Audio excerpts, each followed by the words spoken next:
everybody, Caleb here at the Rosa Stringworks Workshop.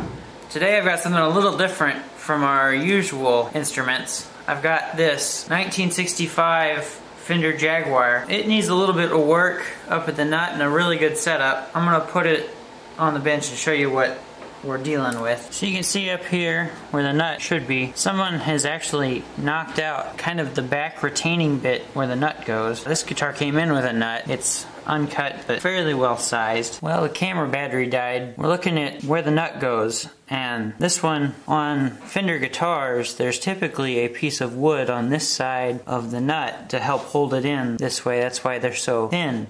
But someone has knocked this piece out. So this nut fits up to the board and it's in the right spot, but missing this piece of wood. So what I'm gonna have to do is put a piece in and make sure it matches the color and matches the shape. What I'm getting ready to do is I'm gonna go ahead and glue this in so that it's in place, and then I can get a good measurement of the piece of wood I need to fit into here. So I've got this piece of rosewood here, and the grain is running along this way, just like the fretboard's running this way. So I think I'm gonna pretty much just butt it up like this. Cut me a piece. It should fit really well, and the color doesn't exactly match. It's pretty close, but we can dye this, and it'll, I think, we're gonna have a really good fitting piece of rosewood in there. So I'm gonna cut this down a little bit so I can get a little better idea how it's fitting. So whenever this was cut out by whomever decided that they needed to cut it out, they cut it out with a radius, probably the same radius that's underneath the nut. Problem is that now that I want to go fill this back in, my filler piece is flat, so it rocks. So I'm trying a couple different ways to get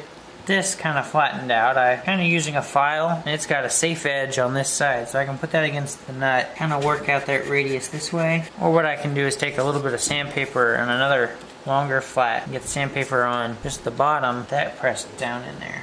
But I'm going to get this flat before I really want to see how this fits. Well, I've got this little piece cut down quite a bit. It's fitting fairly close. You can probably still see it's a little oversized, both tall and just a little on the sides, but I think I can take that off. But I think what I'm going to do, once I get the sides cleaned up just a little bit, I'm going to glue this piece in and then put this bevel in it. Because there's a little bit of a bevel here, and it follows up into this piece. Here, I'll show you what it kind of looks like. You can see on this guitar, which is my guitar, that there's a bevel here from the headstock. It bevels up to the top of the board. Now, there is more board on this guitar than on the Jaguar, but fundamentally they need to do the same thing. So I think I'm going to clean up the sides, glue it in, and then basically final fit it to where it needs to be. I think it's looking pretty good. Well, I think we're at the there you go stage. That's looking pretty good. It feels pretty good. Really, once you get strings on it, I don't think you'll be able to tell that it's been replaced. It is a little darker than the rest of the board. I'm kind of questioning, going back and forth as to whether I should just dye the rest of the board to match. Then you really wouldn't know. I think I'm gonna talk it over with Jerry, see what he thinks. Whatever we decide, and after we get that done, next thing is gonna be start making string slots. We're just about done with this thing. So I've got the string slots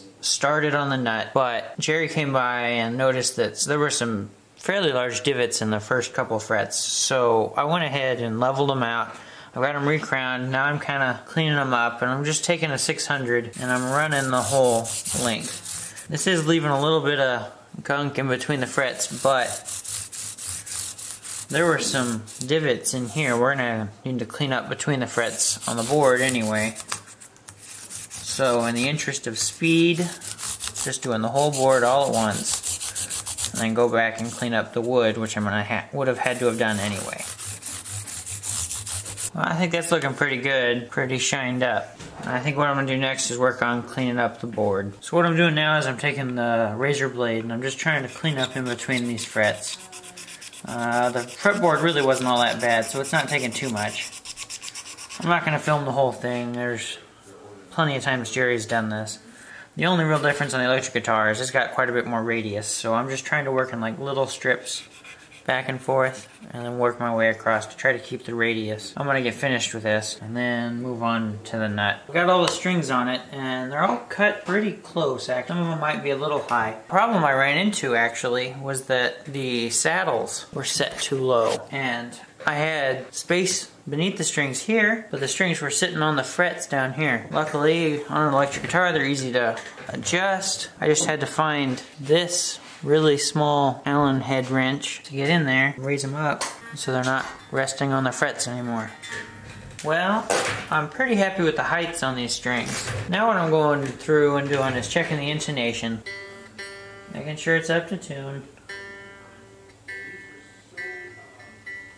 and playing it at 12.